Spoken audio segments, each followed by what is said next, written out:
Tabe, Berimba Kareba. Semoga Anda selalu sehat dan terus bersemangat. Saatnya Anda menyimak berita Sulawesi Tengah bersama saya, Fatur Rahman. Sejumlah berita aktual dan menarik seputar Sulawesi Tengah telah kami siapkan untuk Anda. Berikut 3 berita utama hari ini. Tim Reskrim Polres Donggala menangkap pelaku pembunuhan wanita yang mayatnya dibuang ke jurang. Polres Tojo Una-Una menangkap seorang pengedar sabu-sabu yang sudah lama menjadi target operasi.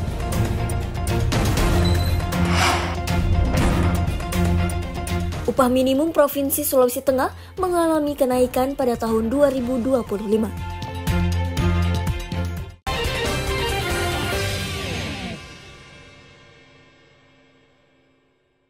Tim Reserse dan Kriminal Polres Donggala berhasil menangkap tersangka kasus pembunuhan terhadap wanita Parubaya yang jasadnya ditemukan di jurang. Tersangka yang diketahui berinisial HS berusia 52 tahun ditangkap di rumah keluarganya di Kabupaten Wajo, Sulawesi Selatan. Tersangka HS hanya pasrah saat ditangkap polisi dan tidak melakukan perlawanan. Kepada polisi, tersangka mengaku nekat menghabisi nyawa korban yang juga pacarnya berinisial HS karena sakit hati atas ucapan korban. Melihat korban sudah tak berdaya, tersangka kemudian membungkus tubuh korban dengan sarung dan membuangnya ke jurang di kawasan kebun kopi jalur Trans Sulawesi Kabupaten Donggala. Setelah itu, tersangka langsung melarikan diri ke Kabupaten Wajo, Sulawesi Selatan. Tersangka langsung dibawa ke Kabupaten Donggala, Sulawesi Tengah untuk menjalani proses hukum. Atas perbuatannya, tersangka dijerat pasal 338 KUHP Pidana dengan ancaman hukuman 15 tahun penjara. Desa Nupa, Kecamatan Tanah Tofea, Kabupaten Donggala. Setelah itu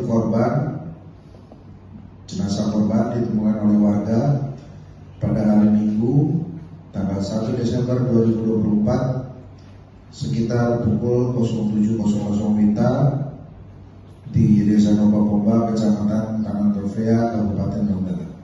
Kasus pembunuhan yang melibatkan HS ini sempat menggegerkan warga yang melintas di kawasan kebun kopi jalur Trans Sulawesi beberapa hari lalu. Mayat wanita yang ditemukan di dasar jurang oleh warga dan melaporkan kejadian itu ke pihak kepolisian. Syamsuddin Tobone melaporkan dari Donggala. Satuan Reserse Narkoba Polres Tojo Una-Una menangkap seorang pengedar sabu-sabu berinisial MS, warga Desa Betawa, Kecamatan Tojo, Kabupaten Tojo Una-Una. Dari tangan tersangka, polisi menyita barang bukti berupa sabu-sabu sebanyak 13 paket. Penangkapan tersangka bermula dari laporan warga tentang adanya transaksi narkoba yang diduga sabu-sabu di rumah salah seorang warga Desa Betawa.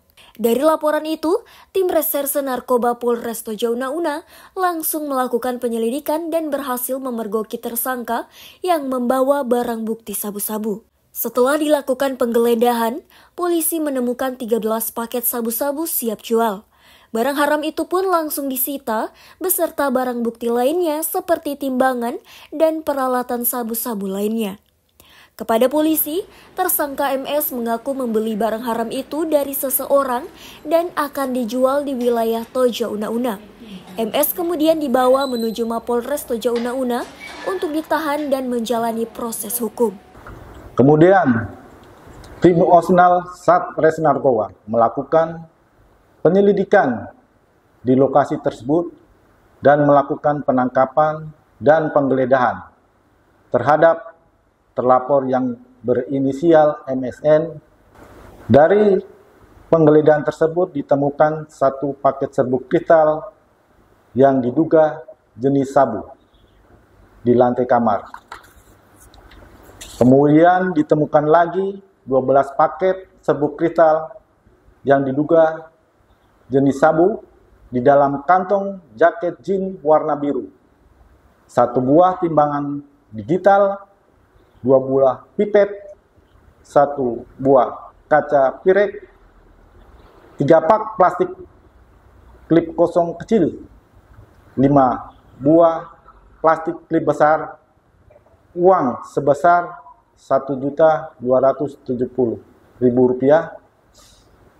1 unit HP warna biru dengan SIM card.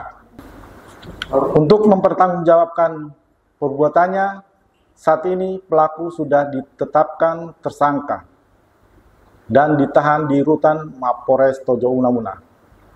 Adapun pasal yang disangkakan, pasal 114 ayat 2 dan 112 ayat 2 Undang-Undang RI nomor 35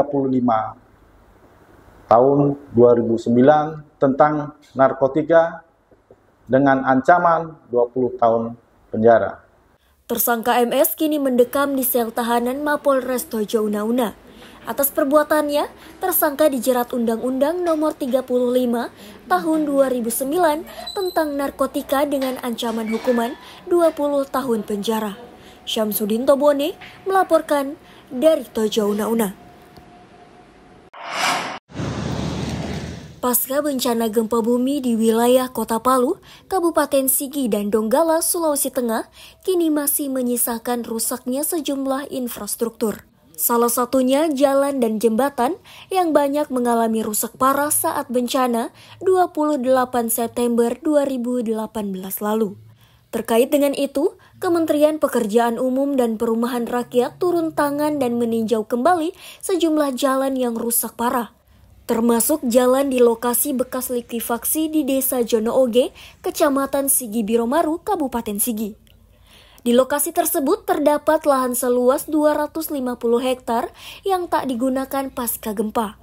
Untuk itu, Wakil Menteri Pekerjaan Umum dan Perumahan Rakyat mengusulkan agar lokasi tersebut dijadikan sebagai lahan pertanian. Untuk mendukung rencana itu, pemerintah akan membangunkan irigasi sebagai sumber air. Saya melakukan perjalanan di Palu, Sigi, dan juga Gumbasa dalam hal kita ingin mengetahui pasca bencana Palu, likuifaksi. Dan tadi pertama kita berada di lokasi Jonooge itu ada paket 3 A3 untuk pembangunan jalan. Nah, di kanan kiri jalan tersebut itu ternyata ada lahan likuifaksi sebesar 250 hektar. Dan 250 hektar itu sepertinya saat ini kan tidak termanfaatkan ya. Saya mencoba usul untuk mendukung swasembada pangan, lahan tersebut sepertinya bisa digunakan untuk lahan pertanian. Kemudian tadi kita juga berjalan ke Demplot di sana ternyata sudah dicoba untuk penanaman bawang goreng bawang batu yang digunakan untuk bawang goreng Kedatangan Wakil Menteri PUPR ini disambut baik para petani bawang di Kecamatan Sigi Biromaru. Mereka berharap bisa mendapatkan bantuan dari pemerintah untuk mengembangkan usaha yang selama ini menjadi mata pencaharian. Kalau normal Pak bisa dapat 600 kilo. 600 kilo itu berapa nilai? Itu berapa nilainya kalau dijual? Nilainya kalau kali 50 hitung Bapak berapa? Oke. 50 kali 3. Bapak petani bawang bang sebelumnya? Sebelumnya sejak masuk di Sulawesi Tengah. Tahun berapa itu? Tahun 89 masuk di Jonooge. Selain kondisi jalan di Desa Jonooge, Wakil Menteri PUPR juga mengunjungi demplot penanaman bawang goreng di Kecamatan Sigi Biromaru. Di lokasi tersebut ada lahan 1.500 hektar yang bisa digunakan untuk tanaman padi dan bawang merah. Wamen juga mengunjungi irigasi Gumbasa di Kecamatan Gumbasa yang pernah rusak parah akibat guncangan gempa. Julianus K. melaporkan dari Sigi.